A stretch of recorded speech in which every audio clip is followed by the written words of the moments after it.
ಮಧ್ಯಪ್ರದೇಶದ ಬುಂದೇಲ್ಖಂಡದ ಹಣೆಬರಹವನ್ನ ಬದಲಾಯಿಸುವ ಕೆನ್ ಬೆತ್ವಾ ನದಿ ಜೋಡಣೆ ಯೋಜನೆಗೆ ಪ್ರಧಾನಿ ನರೇಂದ್ರ ಮೋದಿ ಶಂಕುಸ್ಥಾಪನೆ ನೆರವೇರಿಸಿದ್ದಾರೆ. ಇದು ರಾಷ್ಟ್ರೀಯ ನದಿ ಜೋಡಣೆ ನೀತಿ ಅಡಿಯಲ್ಲಿ ಕೈಗೊಳ್ಳಲಾಗುತ್ತಿರುವ ಮೊದಲ ಯೋಜನೆಯಾಗಿದೆ. ಮಧ್ಯಪ್ರದೇಶದಲ್ಲಿ ಬರಗಾಲದ ಸ್ಥಿತಿಗೆ ತುತ್ತಾಗಿರುವ ಬುಂದೇಲ್ಖಂಡ ಪ್ರದೇಶಕ್ಕೆ ನೀರಾವರಿ, ಕುಡಿಯುವ ನೀರು ಮತ್ತು ಜಲವಿದ್ಯುತ್ ಸೌಲಭ್ಯವನ್ನ ಒದಗಿಸುವ ಯೋಜನೆ ಇದಾಗಿದೆ. ಇನ್ನು ಮಧ್ಯಪ್ರದೇಶದ ಖುಜುರಾಹೋಗೆ ಭೇಟಿ ನೀಡಿದ ಪ್ರಧಾನಿ ನರೇಂದ್ರ ಮೋದಿ ಈ ಯೋಜನೆಗೆ ಶಂಕುಸ್ಥಾಪನೆ ನೆರವೇರಿಸಿದ್ರು. ಇದು ಮಧ್ಯಪ್ರದೇಶದ ಬುಂದೇಲ್ಖಂಡದ ಭವಿಷ್ಯವನ್ನ ಬದಲಿಸಲಿದೆ ಅಂತ ಸಿಎಂ ಮೋಹನ್ ಯಾದವ್ ಹೇಳಿದ್ದಾರೆ. ಜೀನಿ ಪರಿದನ್ water supermarket, hotel, restaurant ಹಾಗೂ ನಿಮ್ಮ ಮನೆಯ ಯಾವುದೇ ಶುಭ ಸಮಾರಂಭಗಳಿಗೆ ಜೀನಿ ಮಿನರಲ್ ವಾಟರ್ ಸರಬರಾಜು ಮಾಡಲಾಗುತ್ತೆ.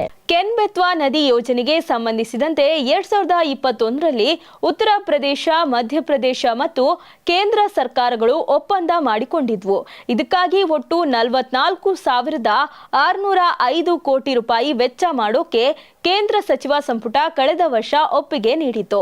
ಈ ನದಿ ಜೋಡಣೆ ಯೋಜನೆಯ ಬಳಿಕ ಮಧ್ಯಪ್ರದೇಶದಲ್ಲಿ 8.11 ಲಕ್ಷ ಹೆಕ್ಟೇರ್ ಮತ್ತು ಉತ್ತರ ಪ್ರದೇಶದ 59,000 ಹೆಕ್ಟೇರ್ ಪ್ರದೇಶಗಳು ನೀರಾವರಿ ಸೌಲಭ್ಯ ಪಡೆದುಕೊಳ್ತಿವೆ. ಕೆನ್ ಬೆತ್ವಾ ಯೋಜನೆ ಏನು ಅನ್ನೋದನ್ನ ನೋಡೋದಾದ್ರೆ, ಮಧ್ಯಪ್ರದೇಶದ ಪನ್ನಾ ಹುಲಿ ಸಂರಕ್ಷಿತ ಪ್ರದೇಶದಲ್ಲಿರುವ ಕೆನ್ ನದಿಯಿಂದ ಉತ್ತರ ಪ್ರದೇಶದಲ್ಲಿರುವ ಬೆತ್ವಾ ನದಿಯನ್ನ ಜೋಡಣೆ ಮಾಡೋ ಯೋಜನೆ ಇದಾಗಿದೆ. ಇದಕ್ಕಾಗಿ ಪನ್ನಾದಲ್ಲಿ ಕೆನ್ ನದಿಗೆ 77 ಮೀಟರ್ ಎತ್ತರದ ಹಾಗೂ 2.13 ಕಿಲೋಮೀಟರ್ ಉದ್ದದ ಅಣೆಕಟ್ಟನ್ನ ನಿರ್ಮಾಣ ಮಾಡಲಾಗುತ್ತೆ. ಬಳಿಕ 221 ಕಿಲೋಮೀಟರ್ ಉದ್ದದ ಕಾಲುವೆ ನಿರ್ಮಾಣ ಮಾಡೋ ಮೂಲಕ ಬೆತ್ವಾ ನದಿಗೆ ನೀರನ್ನ ಹರಿಸಲಾಗುತ್ತೆ.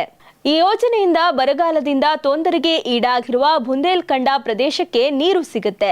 ಅಲ್ಲದೆ ಮಧ್ಯಪ್ರದೇಶ, ಉತ್ತರ ಪ್ರದೇಶದ ಇತರೆ ಜಿಲ್ಲೆಗಳಿಗೂ ನೀರಾವರಿ ಸೌಲಭ್ಯ ಸಿಗಲಿದೆ.